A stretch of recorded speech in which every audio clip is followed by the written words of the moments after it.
We've all heard the phrase, patience is a virtue.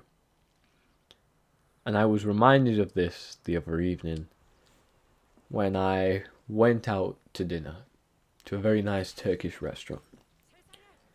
And I was with people, ordered some food, had a nice pide, which is a Turkish pizza. And the food was taking a while. I think we probably waited about 20 to 30 minutes for the food. And what was even funnier is that when they were bringing out the food, the waiter brought the food. He put down everyone else's food except mine. And he said to me, "Oh, it'll be another 10 minutes for your food." I just smiled and said thank you. Now, in that moment, in my mind, I was slightly annoyed. I was like, where is my food? Why is it not here now? Why is everyone else's food turned up? I've waited this long for it. Where is my food? I paid good money to be here. And then I felt like complaining, but I chose not to. I wanted to complain, but instead I just made a joke of it. Oh, when's my food gonna be here? Started pretending to cry and all that. And I was reminded of the fact that patience is a virtue.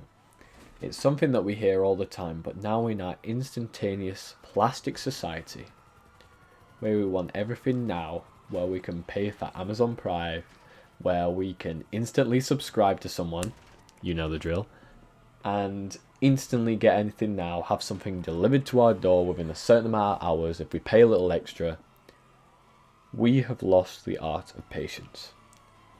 We can get instant entertainment. We can whip out our phone and be filled with a plethora of dopamine from all these colourful and fast-paced videos. And none of us know how to sit still anymore. This appears to be very problematic, because that means a lot of adults are starting to act like impatient children. When we were children, before all this instantaneous technology, we had to learn to wait. Even though waiting a single minute felt like waiting 30 minutes in a doctor's waiting room or going out to dinner, whatever it was, we had to learn how to be patient.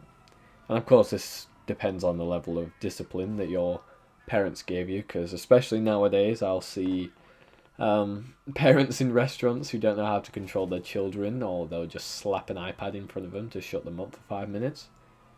And it's a real shame. But alas, certainly when I was a kid, I had, the early 2010s technology of a DVD player and things like that.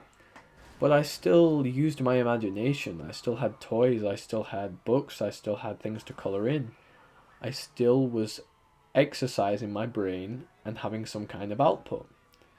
Like I said, a lot of kids these days are not having that output.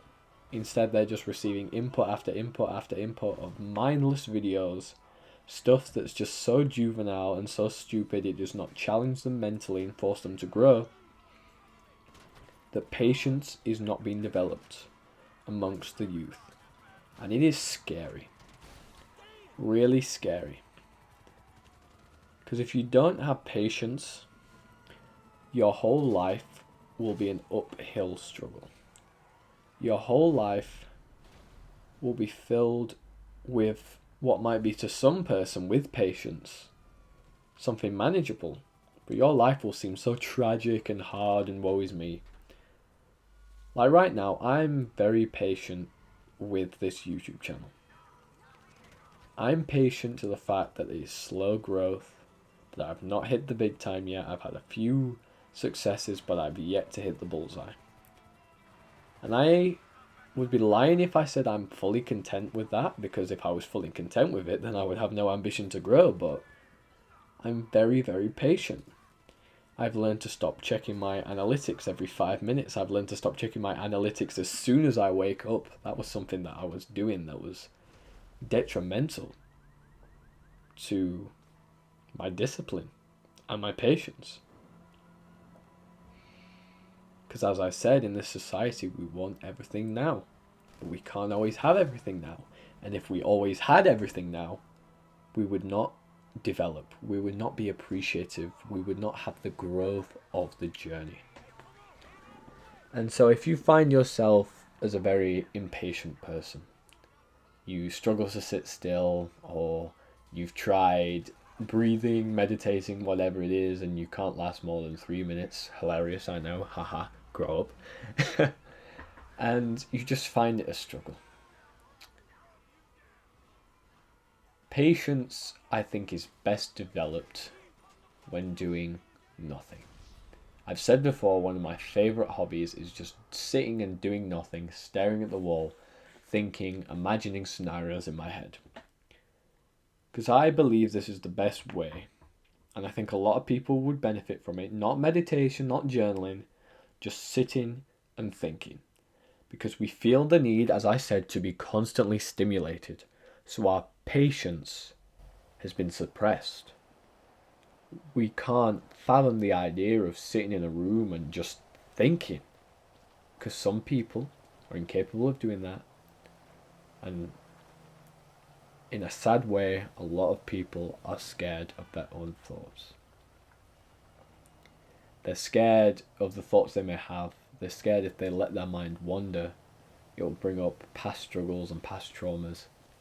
They're afraid that perhaps maybe they'll get a fantastic idea and yet not have the willpower, ambition, or discipline to put work into it. They don't think they're capable, and they'll feel worse about themselves.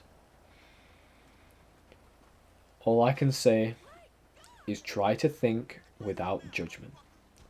Be patient with yourself. If you're expecting so much of yourself, if you're numbing yourself with all the stimulation, that's a sign that things need to change. And I think you're capable of that. You've got a good head on your shoulders, and you're capable of wonderful things. If you have patience, if you have timing, and make sure you develop that patience and that timing to achieve whatever you need to. Hope you've enjoyed this video. Make sure you like, comment, share, subscribe. I'll see you in the next one. God bless. And as always, you take very good care of yourself.